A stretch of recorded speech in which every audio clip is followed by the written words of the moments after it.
स्वागत करता हूं अपने YouTube चैनल भगवान बुद्ध की शिक्षाएं में। आज के एपिसोड में हम बात करने वाले हैं सिद्धार्थ गौतम के देश छोड़ जाने के प्रस्ताव के बारे में। दूसरे दिन सेनापति ने शाक्य संघ की एक और सभा बुलाई, जिसका उद्देश्य था उसकी अनिवार्य सैनिक भर्ती की योजना पर विचार करना।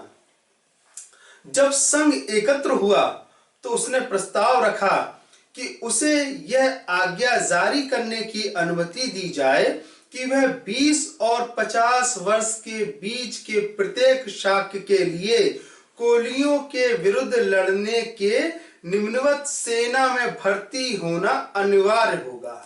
संघ में दोनों पक्ष उपस्थित थे, वे भी जिन्होंने संघ की पहली सभा में युद्ध घोषणा के पक्ष में मत नहीं दिया था, और वे भी जिन्होंने इसके विरुद्ध मत दिया था।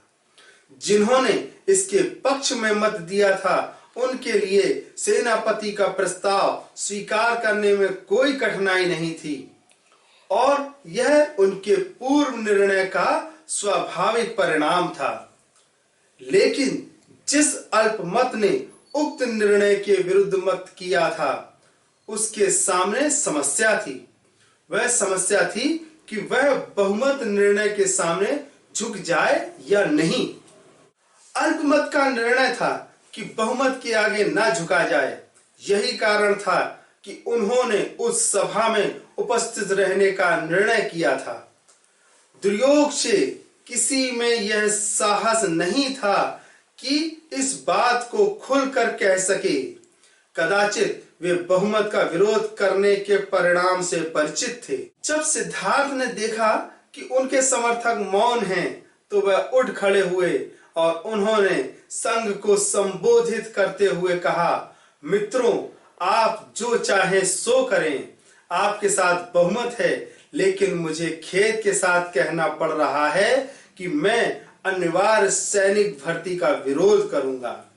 मैं आपकी सेना में सम्मिलित नहीं होऊंगा और मैं युद्ध में भाग नहीं लूंगा। सिद्धार्थ गौतम को उत्तर देते हुए सेनापति ने कहा, उस शपथ का स्मरण करो जो तुमने संघ का सदस्य बनते समय ग्रहण की थी।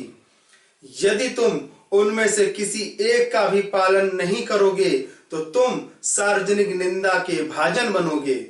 सिद्धार्थ ने उत्तर दिया, हाँ, मैंने अपने तन मन धन से शाक्यों की रक्षा करने का वचन दिया है, लेकिन मैं नहीं समझता कि यह युद्ध शाक्यों के हित में है। शाक्यों के हित के मुकाबले में सार्वजनिक निंदा का मेरे लिए कोई मूल्य नहीं है। सिद्धार्थ ने संघ को सावधान करते हुए एक बात याद दिलाई कि किस प्रकार कोलियों से निरंतर झगड़ते रहने के कारण शाक्य संघ बहुत कुछ कोसल राज के अधीन हो गया। इसकी कल्पना करना आसान है कि वह युद्ध शाक्य की स्वतंत्रता को और भी कम करने के लिए कोसल राज को एक और अवसर मिल जाएगा कि वह शाक्य की स्वतंत्रता को और भी अधिक घटा दे।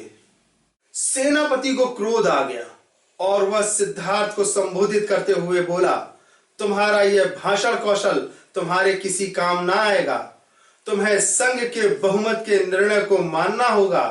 शायद तुम्हें इस बात का बहुत भरोसा है कि कोसल राज की अनुमति के बिना संघ अपनी आज्ञा की अवहेलना करने वालों को फांसी या देश निकाला का दंड नहीं दे सकता, और यदि इनमें कोई एक दंड तुम्हें दिया जाए तो कोसल राज इसकी अनुमति नहीं देगा।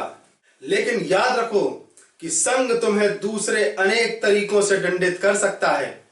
संघ तुम्हारे परिवार के सामाजिक बहिष्कार की घोषणा कर सकता है, और संघ तुम्हारे परिवार के खेतों को जब्त कर सकता है, जिसके लिए संघ को कोसल राज से अनुमति की आवश्यकता नहीं होगी।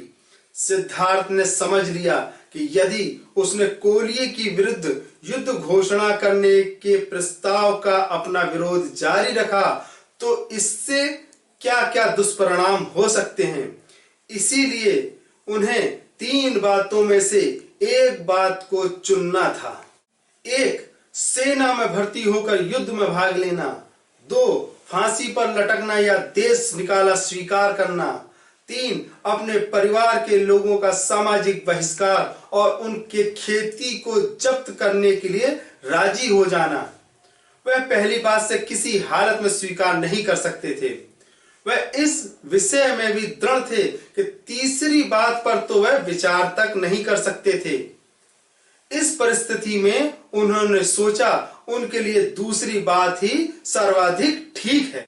तदनुसार सिद्धार्थ ने संघ को संबोधित करते हुए कहा, कृपया आप मेरे परिवार को दंडित ना करें, सामाजिक बहिष्कार द्वारा उन्हें कष्ट ना दें, उनके खेत जब्त कर उन्हें जीविका विहीन ना करें। वे निर्दोष हैं, दोषी मैं हूं। मुझे अकेले ही अपनी गलती का दंड भोगने दीजिए। चाहे आप मुझे फांसी पर लटका दें, चाहे देश निकाला दे दें, आप जो चाहे दंड दें, मैं स्वेच्छा से इसे स्वीकार करूंगा और मैं वचन देता हूं कि मैं इसकी अपील कौशल राज से नहीं करूंगा। आज के लिए बस इतना ही। अगले एपिसोड में हम बात करेंगे प्रवज्जा ही समाधान के बारे में। आपको हमारा आज का यह एपिसोड कैसा लगा हमें कमेंट सेक्शन में जरूर बताएं और हमारे वीडियोस को ज्यादा से ज्यादा शेयर करें ताकि बाबा साहब द्वारा रचित यह अनुपम ग्रंथ भगवान बुद्ध और उनका धम्म जन जन तक आसानी से पहुंच सके। इन्हीं शब्दों के साथ मैं प्रशांत कुमार आपसे अनुमति चाहूंगा। जय भीम, नमो बुद्धाय।